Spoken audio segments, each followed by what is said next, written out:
Feels like Israel is trying to lead us into a war.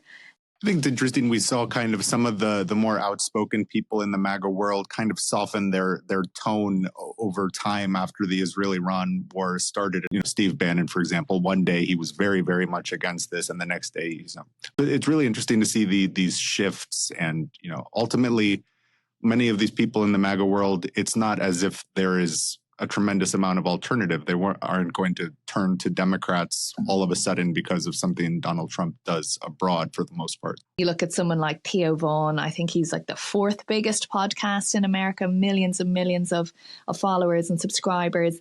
And, he did this whole kind of riff the other day about how he said, I do not understand why we are supporting Israel.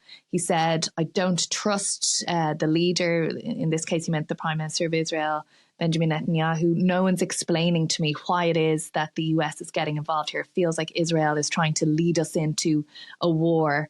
He said, I wish they would give us a better explanation, and he means the administration here, of why we're supporting them, especially after the massacre in Gaza, was how he put it, which again is not something that we're used to hearing from supporters of Donald Trump. That it was quite interesting to see that level of questioning and how his questioning will be amplified out to those millions of followers who ordinarily, are very trusting of what the president does and what his team does, and they're all fall into lockstep.